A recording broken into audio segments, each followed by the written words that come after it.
match, they only had 7 blocks in total. Total.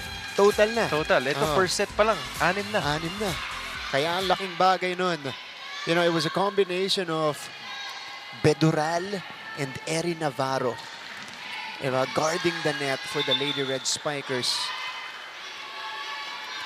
Huge reason. And the side effect as well of good blocking and good activity at the net. Napapaisip na ngayon yung mga spikers ng Arellano na ibahin yung diskarte nila. Yan yung yung presence alone, nag-iiba yung palo mo at saka yung nag-decision making mo pagdating mo sa taas. Precisely. Meantime, set number 2 begins. That's Campos reading it well. Binuhay niya. Bachar with a tip. Dinala sa likod. Laika with the off-speed, but 4 touches on the Lady Chiefs. Nagtataka si Laika how it happened. Ako din eh. Kasi parang 3 lang din yung nakita ko eh. Or baka may tumama. Tumama sa teammate. Pagka... Meron nakita ko. Go. Pagbaba ng blocker. Sabi mo, Arto, pagbaba ng blocker, meron. Yun. So, sabi ng referee natin dito na may nakita siya Arto, pagbaba ni blocker, nasungkit niya pa. contact doon sa bola. Nabilang ko. That is referee Eli De Jesus making the decision. Coach Obet doesn't like it. And yan din siguro yung pros na nandoon siya sa taas. Diba? Iba yung angulo niya sa doon kaysa dito. So pagbalik sa blocker, dumaan muna sa kanya. Yun yung initial contact. Sige, this is the play in question. Here's the tip. Ayun, kay Samantha muna, second. Pero bumawi dito. Ang Arellano, Pao de Guzman scores their first point here. Here's Pau. This time using the net to her advantage. Ang hirap nga naman saluhin yun, pag sumabit sa net. Yan yung mahirap basahin. Bachar. Tudlasan. Hiponya unable to handle it. Laika scores. Laika Tudlasan struggled towards the end of the first set. Seems to get back her rhythm here. She has 5 attack points. Pero Arellano susubukang tablahin ang laban. Too much juice on that serve.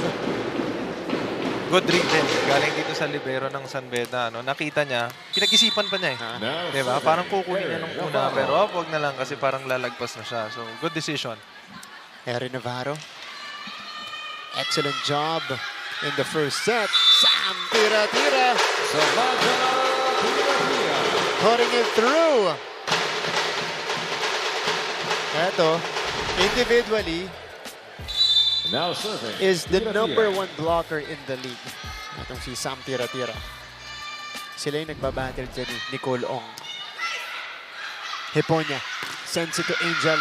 Angel, automatic point for Angel Habacon. 3-all. Scores here in the second frame. For the Lady Red Spikers.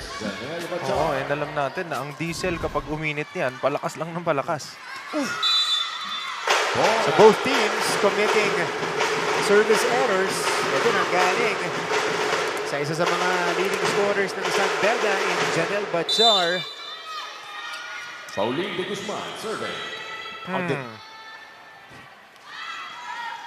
Campos. Good pass. Hiponya risked it. Umatras, umabante. Padillon doesn't connect. Angel. Red by the blockers. Kita mo to. Sinarado. Yung cross court para kay Angel Habacon. That was Mangubat who was able to get the kill block. Yung palitan ng Mangubat at saka ng tira-tira, parang walang difference eh. Diba? Si Mangubat may height dito. And arguably mas mobile pa kaysa kay Sam Tira-Tira. may quickness as Bedoral commits the error. 6 serving 3. So Arellano opens up the 3-point lead. Hiponya. Bachar, too strong. Susan Beda is visibly struggling right now. Nabati ko ata yung errors. Kasi nung first set, medyo mababa yung errors ng both teams natin with 6 and 5. And itong second set natin, umpisa pa lang, medyo sa errors sila kumukuha ng points. Tapos, Habakon! Check out mula kay Angel. Might be a good idea to give her most of the balls.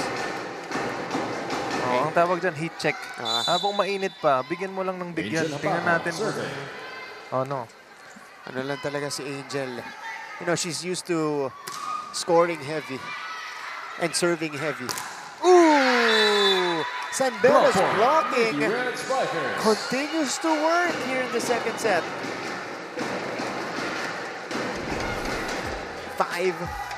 5-7. Ito naman, sinarado nila yung pintuan kaya Moming Padillon. magandang matchup to. Arellano University and San Beda. Angel with 8 points already. Oh, Mangubad is denied. Second jump, Bedoral again. Just staying with the play. Again, that second jump of Bedoral is deadly. Kanina, dyan din siya kumuha ng isang point after that block. Nakakuha siya ng isa pang check ball. And ngayon, the same thing. Pinag-iisipan din niya kung saan niya ilalagay.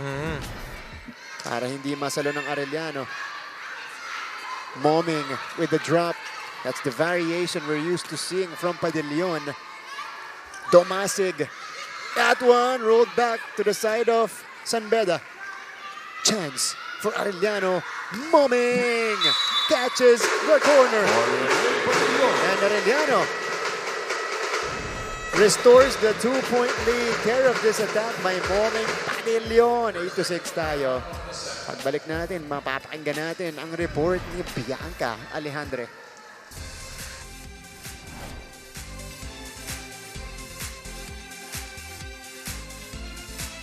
Kung sa Season 99 ay may new heroes of the game, nitong unang siglo ay meron ding OG heroes ang NCAA.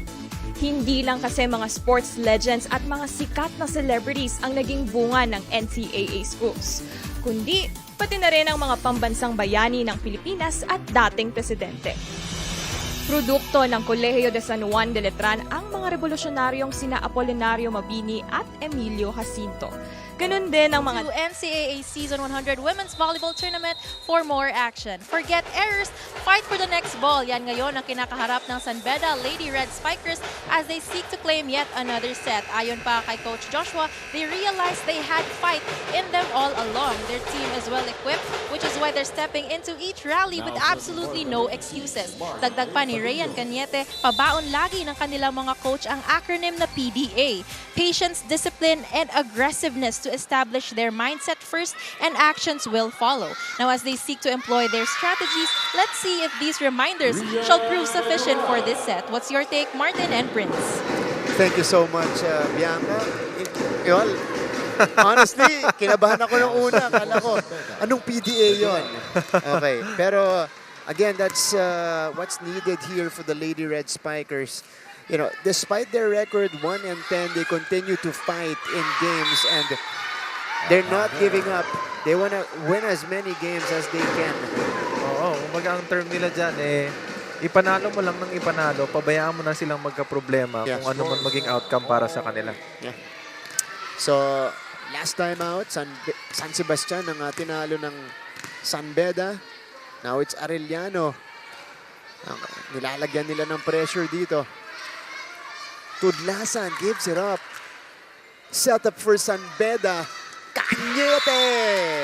Paborito yan ng Rayan Cañete.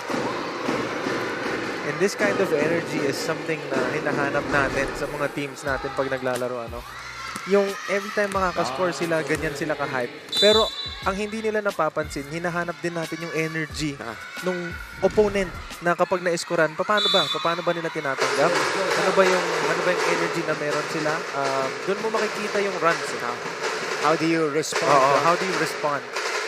to in-game adversity? Yan, when you're facing leads. And Arellano, yung nakita naman natin against Mapua, meron sila nun. Kaya nila makabalik sa mga laban and they have the resilience in them. Uy! Sumabit sa antena. That went through the antenna. So Tudlasan is still up and down in this match. She hasn't found that consistency. Oo, medyo struggling sila ngayon, ano? And this is what we're saying. Might be a byproduct of San Beda's efficient blocking. Oh, and syempre yung absence din talaga ni Habakon for the past couple of games. Alam mo yun, malaking impact yun, especially if ikaw yung player na nilulook up to ng mga teammates mo. And not having that type of leader around or inside the court is gonna have a huge impact on the team. And now that she's back and she's doing really well, malaking bagay para sa San Beda. Different San Beda team, of course. Hiponya, reverse set for Cañete. Casey Adante will be the playmaker now for Arellano. Campos keeps it alive. Cañete, Ceballos right behind. Tudlasan. Si Bachar ang pinili ni Hiponya. And there's a check. Oo, makikita mo kasi lahat ng players ng San Beda nakita eh. And hindi na nila challenge. 11 serving 10. 7 puntos na rin para kay Janelle Bachar. 11-10. Adante. The tip by Tira-Tira. Habakon. Track down by Padillon. Tulak. And here's Angel again. Down the line. Easy up. Pau tries and she scores on the feathery touch. Pau de Guzman stops the bleeding for Arellano. And ganda ng hulog sa likod. Tama. Pero nakita mo ba yung step back na palo? Gumana muna, no? Yung step back bago pumalo eh. Akala ko sa basketball ko lang nakikita yun eh. Meron palang ganun. Meron din pala dito. Step back spike. Parang ang hirap kumuha ng buwelo dun sa ganun, ano? Kasi, ano eh, opposite eh. Yung momentum mo. Pabaliktad eh. Pabaliktad. Tira-tira. Angel. KC. Tumoming. Ready na sana ako mag-set para papunta kay ano eh. Habakon sa kabilang side eh. Eto. Off the block for Moming Padillon. Ready na ako sumit oh. Kita mo yun? Middle ka kapag ka nag-volleyball ka. For sure. middle. I think. Middle block. Hindi, bakit hanap? Bakit mo pa ako ilalagay sa middle eh? Nasa apelito ko na nga. Libero. Wow. Kaso hindi kami pwede magkakapatid kasi 7 libero. 7. Parang hindi yata pwede. Nako. Eto, nakakabawi ang San Beda sa Arellano. 13-12. Casey Adante. Yep. Ayun na naman. Yun yung deadly na tingin nitong ni Adante. Ano? Master of deception. Bago niya ihulog yung bola. Ano mo? Kasi nakatalikod ba siya eh. Teka lang. It's a prank. Yeah, it's a prank. Casey Adante has had 2-1-2 plays. Nagtutuloy-tuloy yan para sa Arellano. Pau de Guzman converts on that serve. 9 na puntos na para kay de Guzman. She's really carrying the scoring load for Arellano. Wow, 10 points now. Back-to-back aces for Pau. Pau de Guzman. Oh. The past few games, she's been really consistent as well. Now in her 4th year with the Lady Chiefs. Pedoral. Buhay pa. Hiponya. To Habakon. Outside. So So Arellano will grab the 3-point lead as we head to our second technical timeout. Second technical timeout of the set.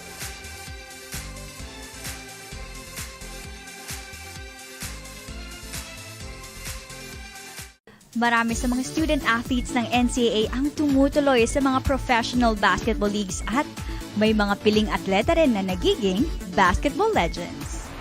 Ilan sa mga past and future basketball legends ng NCAA ay sina Kaloy Loizaga, Lauro Mumar at Freddie Webb na sinundan nila Atoy Ko, Philip Cesar, Vergel Meneses, Alvin Patrimonio at Samboy Lim. Isama nyo na... Backdoor coverage. Silipin natin. Ito yung kanina ko pa pinag-uusapan. A 5-setter between Arellano and Mapua. Battle of teams who are in the middle of the team standings. Arellano taking it in 5. They had to fight back in set number 4. They were down 20-16 and they scored 9 straight points to send us to an extension, and they took care of business in set number 5. They want to follow it up with another win here against San Beda, but so far it's been up and down. But right now they have momentum. This is 5 straight points now for Arellano University. 17-13, Habakon overcooking the attack. So doble palit para kay Coach Joshua Noda. Kat Molina comes in. This is his first entry of the game. She joins Espina. So si Bachar at si Hiponya yung pinalitan. First player in double figures today. Itong si Pau de Guzman. Angel Habakon trying to follow her. Angel is still down. She's now up. Adante sets up Mangubat. I like what Arellano is doing here. No? The San Beda team can't seem to figure out kung anong play ang itatakbo nila kasi likod, harap, quick. Meron eh. Solid. Ito mga minuto ni Casey Adante. Pay Mangubat getting activated. Coach Josh, pakinggan natin. So nagkakaano na kayo dalawa ni nag-aagawan na kayo. So dapat naka-establish na, di ba? Kasi tignan niyo, yung mga ganung bolang mahahaba dapat nakukuha na yun ng nasa lunggo. Diba? One stop lang, one stop lang. Pasahan muna, pasahan.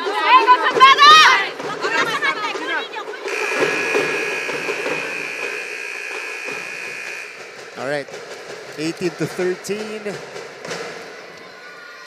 18, Let's see if San Beda can recover from this. 6 straight points. Naghahanap ng magandang pasa si Coach Josh. And one good execution. KC! Third 1-2 play for KC Adante. Oh, mabigat to para sa San Beda. Hindi nila makuha kung anong klaseng play yung iraran nitong Arellano, and Adante getting another one. Pangatlo na yan. Once she sees that donut hole, automatic, ganun ang nagiging diskarte nito ni KC Adante. Momeng Padillon! This is now an 8-0 run for the Lady Chiefs. And again, capable ang Arellano para sa mga ganitong klaseng run.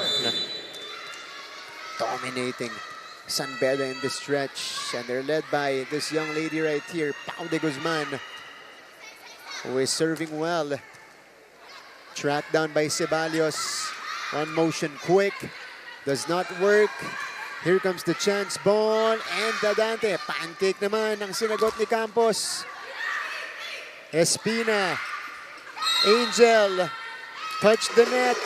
Net ball by the Lady Red Spikers. Make that a 9-0 run. 21, serving 13. Arellano with a furious rally here in set 2. Angel Habakon. No. Padillon. Off speed. Inangat ni Campos. Ceballos with the first ball there. They bring it near the net. And that's just the perfect height for Habakon. And the sigh of relief ang nakita natin after ng point na yun. Tagal nilang inantay yun. What's that? 8-9-0 run? 9-0 run. That was a long dry spell for San Beda. At ito pa rin ang abante ng Arellano. KC activating Faye Mangubat. And Arellano is just rolling here in the second set like a well-oiled machine. Isa sa naalala ko talaga dito ay Coach Robert nung sinabi niya nung nakaraang game na malilito talaga yung kalaban nyo. Kasi kayo nga dyan sa loob, nalilito rin eh. And so far, effective kasi yung kalaban nila. Nalilito talaga, hindi nila alam kung saan dadalhin yung bola. Pero si Moming, alam niya kung saan dadalhin to. Padillon unleashing an ace. It is now a 9-point lead for San Beda. Or for Arellano rather. Ano tayo medyo nawala tayo nung nakaka-service na sila ng matagal. So dapat na-cover up na natin yan. Iniiwas sa libero natin, so dapat mag-double time kayo mga open. Diba? Akin yan. Oy, girls! Support ako, Sa atin yun, sa atin. Coach, pwede Sa atin. Pwede magsalita. Guys, hindi ko yung time na mag-stop tayo. Go lang ng go. Go lang, hindi ba tama? Alright, Angel Habakon. Ganda naman ng headline. Bigay ni Lord Angel. Pangalan pa lang naman eh, Angel. Alam mo na may part si Lord dun.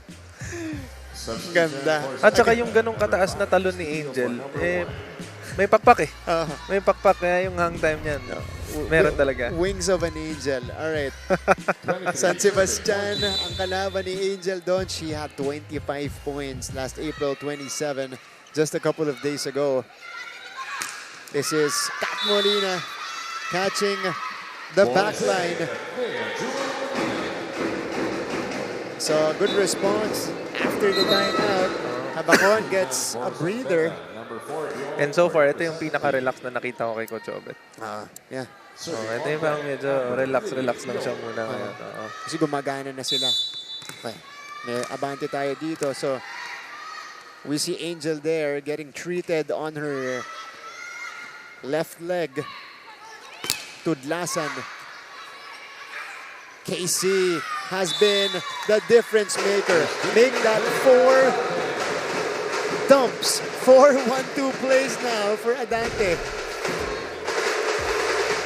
Set point. May, look at that. Kita mo naman yung pagdala niya dun sa sulok na yon. Set point now for Arellano. Espina. Cañete. Is this it for Arellano? Tudlasan. Sabi ni Campos, teka lang. Put down by Cañete. Alam mo, tama yung sinabi ni Coach. Nilalayo nila yung bola sa libero natin. Kasi they're really gonna watch the game. Ano si Campos, nililinis niya talaga eh. Kahit nasan yung bola, hinahabol niya.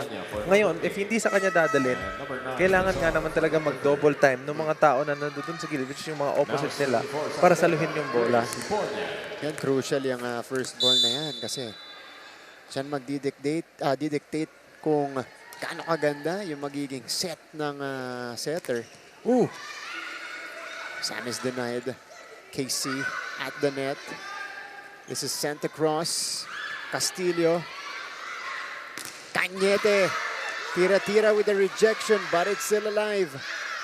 Adante to Sam. Tira-tira. Arellano retaliates. Pinaramdam nila sa San Beda ngayon na hindi pa ito tapos. Sam tira-tira. Kinuldukan. Yung pangalawang set natin. We're all tied up. 1 set apiece. When we return, we'll check out what happened here in the second.